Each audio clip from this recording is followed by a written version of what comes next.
హృదయంలో ఏముంటుంది? మానవ హృదయంలో పాపం ఉంటుంది. ఏముంటుంది చెప్పండి? మానవుని హృదయంలో we sin in the mouth. మొట్టమొదటిగా వాక్యంలో రాయబడిన మాట ఏంటంటే నోటిలో పాపం ఉంటుంది. దయచేయండి, నోటి ద్వారా మనం ఏది చేసినా ఖచ్చితంగా, దయచేసి రండి Psalm chapter 55 verse 21, కీర్తనలు 55వ అధ్యాయము 21వ వచనము. కీర్తనలు 55వ అధ్యాయము 21వ వచనంలో ఒక వాక్య భాగం మనకు రాయబడి ఉంటుంది. దయచేసి చదవండి ఆ మాట. వారి నోటి మాటలు వెన్నవలే మృదువుగా ఉన్నవి, అయితే వారి హృదయములో కలహం ఉన్నది. వారి మాటలు చమురు కంటే కపటమైనవి. ఇవన్నీ దేని కిందికి వస్తాయి? చెప్పండి.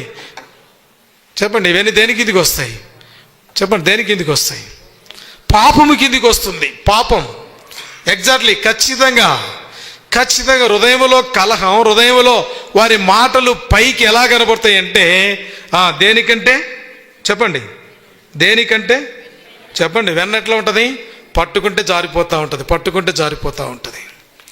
కాబట్టి భక్తుడు అంటా ఉన్నాడు ఇక్కడ, ఏమంటున్నాడంటే ఈ కీర్తన రాసింది దావీదు అంటున్నాడు, వారి నోటి మాటలు వెన్న కంటే నునుపైనవి గాను, తర్వాత హృదయములో కలహము, తర్వాత మాటలు చమురు కంటే. చమురు అంటే దేని అంటారు? చమురు చెప్పండి. చమురు మీరు చెప్పాలి బాగా. చమురు అంటే ఎగ్జాక్ట్లీగా ముడి సరుకులు అని ఆయిల్స్ అన్నీ మనము అవి తీసుకోలేము మనం అన్నీ. చమురు అనేది ఒకటి ఉంది, ప్రత్యేకంగా పేరు పెట్టబడింది. ఆమ్దాన్ని చమురు అంటారు తెలుగులో. ఆమ్దం అంతా నునుపైనది, అర్థమైందా? మీరు గమనించండి, ఎప్పుడైనా ఆముదాల చేత చేయబడేది మాత్రమే చమురు. ఇవన్నీ మనం కంప్యూటర్ కాలంలో ఎదుగుతూ వచ్చినాం కాబట్టి టెక్నాలజీని బట్టి ముడి చమురు పెట్రోల్ కూడా వస్తుంది దాంట్లోకి. ఇప్పుడు పెట్రోల్ పట్టుకోండి, ఎమ్మడే ఆరిపోదా? ఎమ్మడో ఆరిపోదా అంటే దీంట్లో ప్రాముఖ్యమైనది ఒక ఆముదముల నుంచి తీసిన ఆముద ఎలా ఉంటుందంటే చాలా జిడ్డుగా ఉంటుంది. బాగా గుర్తుపెట్టుకోండి. బైబిల్లో ఒక పదం ఉపయోగించినాడంటే దాంట్లోనికి వెళ్ళాలి మనం, ఏది కరెక్టు అని. అది మంచిది. కాబట్టి నోటిలో పాపం అనేది. తర్వాత ఎక్కడ పాపం ఉంది అని అంటే ప్రభునందు ప్రియులారా, ఓ సిన్ ఇన్ ద మౌత్. దేవుని వాక్యమును బట్టి మన హృదయంలో, మన నోటిలో మనకు ఉండవలసింది మరి వాక్యము కానీ పాపం ఉంటుంది. రెండో చూడండి, 66వ కీర్తన Psalm chapter 66 verse 18, 88వ వచనం. కీర్తన 66వ కీర్తన 18వ వచనం. అందరు బైబిల్ తీయాలా? నోటిలో పాపం ఉన్నది. We sin in the heart. నా హృదయములో పాపము లక్ష్యము చేసిన ఎడల ప్రభు నా మనవి వినకపోవునుగాక. Why are this word? ఎందుకు ఆ మాట ఆయన చెప్తూ వచ్చినాడు అని అంటే, భక్తుడు మానవుని హృదయం ఎప్పుడు కూడా దేం చోటు చేసుకుంటుంది? చెప్పండి. పాపము చోటు చేసుకుంటుంది. పాపం చోటు చేసుకోలేదు అని చెప్పడానికి నీకు నాకు ఆప్షన్ లేదు. ఎందుకంటే నీతిమంతుడు లేడు, ఒకడు కూడా లేడు. దేవుని వెతుకువాడు లేడు, ఒకడు కూడా లేడు. గ్రహించువాడు లేడు, ఒకడు కూడా లేడు. అందుకని నన్ను అప్పముసుకుని అన్నాడు, నువ్వు చదువుతున్నది గ్రహిస్తున్నావా అన్నాడు. కాబట్టి we sin in mouth, we sin in heart. హృదయంలో ఏముంటుంది? దయచేయండి, పాపం ఉంటుంది. ఇంకెక్కడ ఉంటుంది పాపము? దయచేసండి. ఇటువంటి పాపం ఉన్నప్పుడు మూడోది దేవుని వాక్యం ఏం చేస్తా ఉంది? లేవీకాండం ఇంకెక్కడ ఉంది పాపం? లేవీకాండం 19వ అధ్యాయం ధర్మశాస్త్రంలో ఏం చెప్తుందో ఒక మాట చూద్దాం. దయచేసి రండి. The book of Leviticus 19 verse 17 చూడండి. పాపమును పగపట్టకూడదు. నీ పొరుగు వాని పాపము నీ మీదికి రాకుండా ఏం చేయాలంట? నీ పొరుగు వాని పాపము నీ మీదికి రాకుండానట్లుగా తప్పక నీ వారిని చెప్పండి. ఇప్పుడు దేవుని వాక్యం ఏం చేస్తా ఉంది చెప్పండి? ఖండిస్తుంది. తెలుగులో రాయబడింది బైబిల్లో గద్దిస్తుంది అని. దాన్ని మనం ఇంగ్లీష్లో చూసుకుంటే ఖండిస్తుంది అని. ఎవరు ఖండిస్తారు? ఎవరు ఖండిస్తారు? నాకు కూడా అర్హత లేదు, నన్నేదో మీ మధ్యలో ఒక దేవుని సేవకుడిగా పెట్టాడు కాబట్టి మీరు బోధించినప్పుడు కూడా నేను బోధించినప్పుడు కూడా దేవుని బట్టే మనందరం ఎవరి అర్హులం. నాకేమి ఒక తోక ఎగస్టలేదు, నాకేమి ఇంకోటి ఎగస్టా లేదు. వన్ కైండ్లీ గాడ్ సర్వెంట్ అంతే. దేవుడు ఏర్పరచుకున్నాడు కాబట్టి ఏం చేయడం, ఆయన నా దేవుడు ఆ బైబిల్లో చూపించాడు కాబట్టి ఆ బైబిల్లో రాయబడిన ఇక్కడ ఆ చట్టాన్ని బట్టి దేవుని వాక్యం పాపాన్ని ఏం చేస్తుంది? ఖండిస్తుంది. రెండోది ఏం చేస్తుంది రండి? ఖండిస్తుంది అంటే అర్థం ఏంటంటే డినైసి ఖచ్చితంగా ఏం చేస్తుంది? దేవుని వాక్యము పాపాన్ని ఓర్చుకోలేదు. నీ జీవితంలో నా జీవితంలో పాపాన్ని ఆర్చుకోలేదు. చూడండి ఎట్లా ఖండిస్తుంది. ద బుక్ ఆఫ్ తిమోథియన్ చాప్టర్ 5:20 దయచేయండి. తిమోతికి రాసిన మొదటి పత్రిక 5వ అధ్యాయం దయచేయండి. వాక్యం ఎలా ఖండిస్తుంది? ద బుక్ ఆఫ్ తిమోతి మొదటి పత్రిక 5వ అధ్యాయం 20వ వచనం త్వరగా. ఇతరులు భయపడు నిమిత్తము పాపము చేయి వారిని ఎట్లా చేయాలంట? బహిరంగంగా గద్దిస్తుంది దేవుని వాక్యం. అర్థమైందండి? ఇప్పుడు రండి, బహిరంగంగా దేవుని వాక్యం ఏం చేస్తుంది చెప్పండి? ఎందుకంటే దేవుని వాక్యం యథార్థమైనది, దేవుడు యథార్థవంతుడు, దేవుని వాక్యంలో ఆత్మ ఉంది, దేవుని వాక్యము సత్యమైనది. కాబట్టి పిలుపు చెప్తా ఉన్నాడు. ఎందుకు చెప్తున్నాడంటే 3వ అధ్యాయం 15వ వచనం చూడండి. 3వ అధ్యాయం 15వ వచనం, జీవము గల దేవుని మందిరములో జనులు ఎలాగూ ప్రవర్తింపవలెనో నేను ఆలస్యము చేసిన ఎడల దేవుని మందిరములో అనగా జీవము గల దేవుని మందిరములో జనులు ఎలాగూ ప్రవర్తింపవలెనో నీకు తెలియవలనని ఈ సంగతులు నీకు చెప్తా ఉన్నాను. అర్థం? ఆ సంఘం సత్యమునకు స్తంభము, ఆధారము. ఎందుకు చెప్తున్నాను ఈ మాట అంటున్నాడంటే, మందిరం ఏంటిదంట చెప్పండి? ఎవరి మందిరం? దేవుని మందిరం ప్లస్ జీవము గల దేవుని మందిరం ప్లస్ ఆ మందిరం సత్యానికి స్తంభం, ఆ మందిరం ఆధారం. కాబట్టి పాపం చేయరు వారిని ఎర చేయాలంట? Devise to openly God's word openly. దేవుని వాక్యము బహిరంగంగా ఏం చేస్తుందంట? డివైన్సీ బహిరంగంగా ఖండిస్తుంది. ఎవరిని ఖండించింది? దయచేసి రండి. ఆ పాపము ఎందుకు ఖండించాలి? వై డివైన్సీ? ఎందుకు ఖండించాలి? పాపానికి ఉండే శక్తి ఏంటి? పాపానికి ఉండే బలం ఏంటి? పాపం ఎంత శక్తివంతమైంది, పాపం ఎంత బలవంతమైంది? 16వ అధ్యాయం the book of numbers chapter 16:38 రండి. 16వ అధ్యాయం 38వ వచనం. సంఖ్యాకాండం 16వ అధ్యాయం 38వ వచనం. పాపము చేసి తమ ప్రాణములకు ముప్పు తెచ్చుకొనిన పాపము చేసి తమ ప్రాణములకు ముప్పు తెచ్చుకొనిన అభిరాము కోరగు దాతానులతో 200 మంది. అర్థమైందండి? పాపం ఎంత శక్తివంతమైందో చూసారా?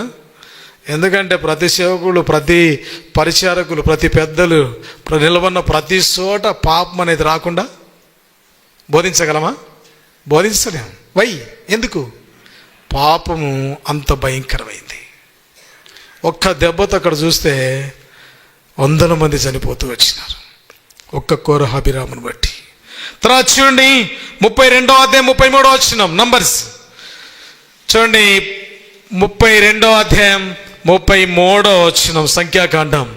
కాబట్టి చూడండి ప్రతి రెఫరెన్స్ చూడాలా, 32వ అధ్యాయం 33 వచనం, 32:23 అంట. చదవండి, 32:23 అంట.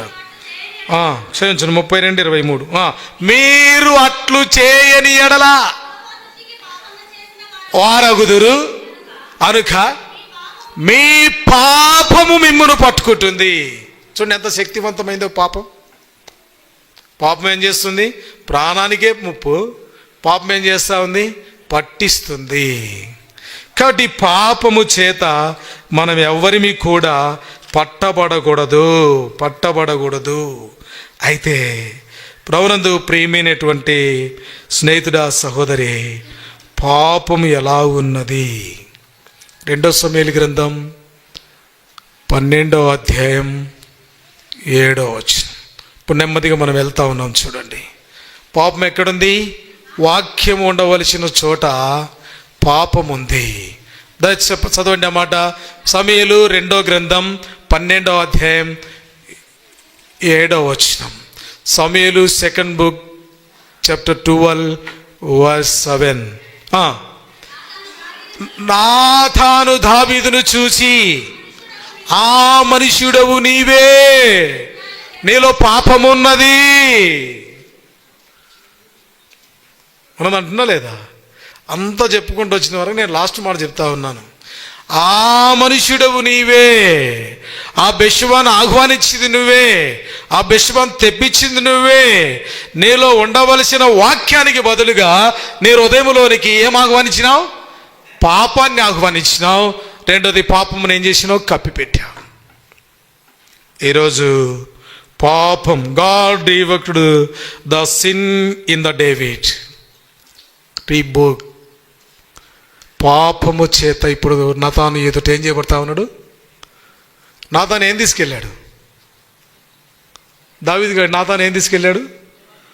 వాక్యాన్ని తీసుకెళ్ళాడు. వాక్యాన్ని తీసుకెళ్ళి ఏం చెప్పినాడు? ఆ మనుష్యుడవు నీవే. ఫేస్ టు ఫేస్ నాతాను ఇలాగా, దావీదు ఇలాగా, నువ్వు పాపం చేసినావు. ఒక రాజైనా, మంత్రి అయినా, ప్రధాని అయినా దేవుడు అందరికీ అవసరమే. దేవుని వాక్యం కాడ నువ్వు అందరం పట్టబడతాం. దేవుని వాక్యం కాడ ఏమవుతాం? పట్టబడతాం. దావీదు పట్టబడ్డాడు. దావీదు ఏం చేసినాడు? దావీదును ఖండిస్తుంది దేవుని వాక్యం. యువర్ సిన్నర్, నువ్వు పాపం చేసిన వ్యక్తివి. నీలో ఏముంది? పాపం ఉంది. ఆరాంశగా నువ్వు చైర్లో కూర్చొని రాజును అనుకుంటున్నావు. వాక్యం ఎరిగినావు, వీణ వాయించినావు. సౌలులోని దురాత్మను వెళ్ళగొట్టినావు. యోనాతాను, దావీదు ప్రాణ స్నేహితులుగా ఉన్నారు. 18వ అధ్యాయంలో మనం ఆ మాట చూస్తాం. 1 సమూయేలు గ్రంథంలో 1-7 వచనాల్లో ప్రాణ స్నేహితులలో ఏం జరబడింది? పాపము జరబడింది. 18వ అధ్యాయంలో సుబుద్ధి కలిగిన వాడు. 14వ వచనంలో మనం చూస్తాం దావీదు. దయచేయండి, మళ్ళీ రెఫరెన్స్ చెప్తే మంచిదేమో. సమూయేలు 18వ అధ్యాయము 14వ వచనం. సమూయేలు 18వ అధ్యాయం 14వ వచనం. మరియు దావీదు సుబుద్ధి కలిగి ప్రవర్తింపగా. చూడండి, ఎంత నైపుణ్యత కలిగిన వాడు, ఎంత ప్రాముఖ్యమైన వాడు, ఎంత మంచివాడు, ఎంత బుద్ధి కలిగిన వ్యక్తి.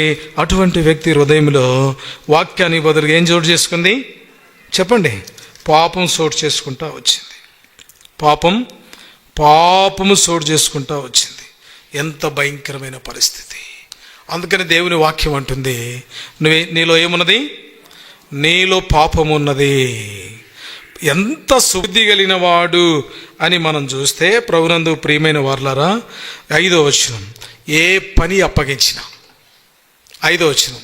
సమూయేలు మొదటి గ్రంథం 18వ అధ్యాయం 5వ వచనం.